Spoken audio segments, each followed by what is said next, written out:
Vijayawada university మంచి భవిష్యత్తు కోసం తెలుగు విద్యార్థులు ఇష్టపడే యూనివర్సిటీ. కాల్ 9059052378 9059052379. చాలా రోజుల నుంచి కూడా మరి విద్యాలయాల్లో ఏం జరుగుతుందో ఏందో అర్థం కాని పరిస్థితి ఉంది. ఎందుకంటే చాలా మంది విద్యార్థులు ఎస్పెషల్లీ ఈ కార్పొరేట్ కాలేజెస్లో చదువుతున్న విద్యార్థులే మరి ఎందుకని ఒత్తిడిలో ఉంటున్నారు, మరి ఎందుకని ఆత్మహత్యలు చేసుకుంటున్నారో ఏంటో అర్థం కాని పరిస్థితి. మళ్ళీ శ్రీ చైతన్య కాలేజ్లో ఈరోజు మరో విద్యార్థిని చనిపోయింది. ఆమె పేరు వచ్చేసి నందిని. ఈమె ఫస్ట్ ఇయర్ చదువుతోంది. కేవలం 16 సంవత్సరాలు మాత్రమే. 16 సంవత్సరాల విద్యార్థిని ఒత్తిడి తట్టుకోలేక, స్ట్రెస్ని తట్టుకోలేని స్థితిలో విద్యార్థులు ఆత్మహత్యలు చేసుకుంటున్నారంటే అసలు ఏమవుతుంది ఏంది అర్థం కాని పరిస్థితుల్లో మరి మన వ్యవస్థ కనిపిస్తోంది. అసలు మరి పేరెంట్సే తప్పు చేస్తున్నారా, లేకపోతే అసలు విద్యాలయాల్లో ఏం చెప్తున్నారు లెక్చరర్స్, లేకపోతే ఆ యజమానులు ఎట్లాంటి ఒత్తిడి తీసుకొస్తున్నారు విద్యార్థుల మీద అనేది అర్థం కాని పరిస్థితి కనిపిస్తోంది. ఇప్పుడు ఇది ఎక్కడ జరిగింది అని అంటే ఖమ్మం జిల్లాలో జరిగింది.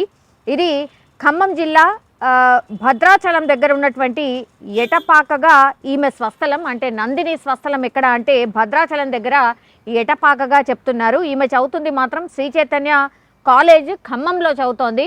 సో చాలామంది మనకు తెలుసు ఈ విద్యాలయాల్లో ఆర్ ఇట్లాంటి శ్రీ చైతన్య లేదంటే నారాయణ కాలేజెస్లో కొన్ని వేల మంది ఒక క్యాంపస్లో చదువుతూ ఉంటారు.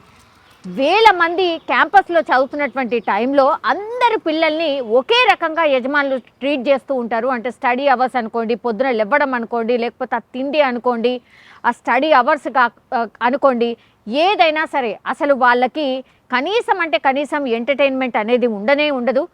జస్ట్ సిక్ అయితే అది హోమ్ సిక్ అని ఒక 3-4 రోజులు విద్యార్థుల్ని పంపి ఆ తర్వాత మళ్ళీ సేమ్ అదే అనమాట. ఎట్లాంటి మార్పు అయితే ఉండదు. ఇంతమంది విద్యార్థుల్ని చేర్చినప్పుడు కొంతమంది చాలా సెన్సిటివ్ విద్యార్థులు కూడా ఉంటారు. అయినా సరే చదవండి అని ఒత్తిడి చేయడం, వాళ్ళకి ఇష్టం లేకపోయినా వీళ్ళు అదే టైంకి లేవాలి అని, అదే టైంకి చదవాలని, చదవకపోతే వాళ్ళని అందరి ఫ్రెండ్స్ ముందట అవహేళనగా మాట్లాడడం, వాళ్ళని పనిష్ చేయడం, లేకపోతే తిట్టడం, ఇవన్నీ కూడా ఇట్లాంటి కార్పొరేట్ కాలేజెస్లో నడుస్తూనే ఉంటాయి. ఎందుకంటే వీళ్ళకు ర్యాంక్స్ ఇంపార్టెంట్. మనకు తెలుసు కదా, ఎప్పుడైతే రిజల్ట్స్ వస్తాయో, ఇంటర్కి సంబంధించిన రిజల్ట్స్ ఎప్పుడైతే వస్తాయో 1, 2, 2, 3 ఈ ర్యాంక్ల కోసమే పరిగెత్తి ఇట్లాంటి పిల్లల్ని, వెరీ సెన్సిటివ్ ఉన్నటువంటి పిల్లల్ని కూడా అట్లాంటి ర్యాంక్ల కోసమే వాళ్ళ మీద ఒత్తిడి తేవడం. ఆ ఒత్తిడి తట్టుకోలేక ఇంకా ఎవరు చెప్పినా నా మాట వినరు, అటు యజమానులు అంటే ఈ కాలేజ్ యాజమాన్యం వినదు, లేదంటే మా పేరెంట్స్కి చెప్తే కూడా కనీసం వాళ్ళు కూడా అదే మాట చెప్తారు.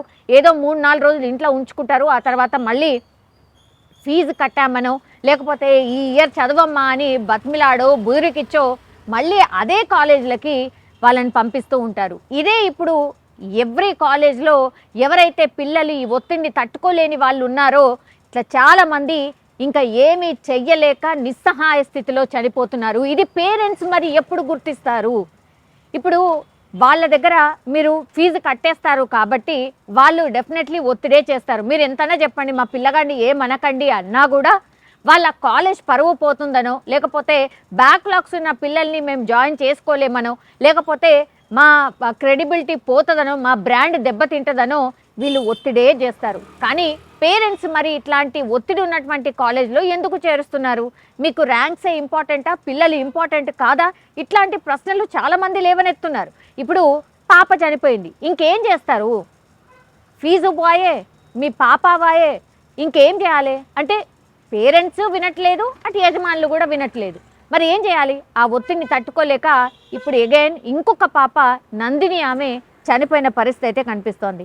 సో ఒత్తిడి భరించలేకనా, లేకపోతే వేధింపులతో విద్యార్థి చనిపోయిందా? ఈ 2 రీజన్స్ వల్లనే డెఫినెట్లీ చనిపోయి ఉంటుంది అని ఇదే దిశగా పోలీసులు అయితే దర్యాప్తు చేస్తున్నారు. కానీ మొన్నటికి మొన్న ఈ శ్రీ చైతన్యకు సంబంధించిన సంస్థల్లోనే హైదరాబాద్ మియాపూర్ గర్ల్స్ క్యాంపస్లో 2 నెలల కిందటే ఒక ఆందోళన నెలకొంది. ఎందుకంటే ఈ ఒత్తిడి తట్టుకోలేకనే ఆత్మహత్యకు పాల్పడదామంటూ కొందరు విద్యార్థులు కూడా వాళ్ళు పాపం వాష్రూమ్లో గోడలపై రాసినటువంటి ఘటన చాలా పెద్ద ఎత్తున ఎంత దుమారం రేగిందో మనందరికీ తెలిసిందే.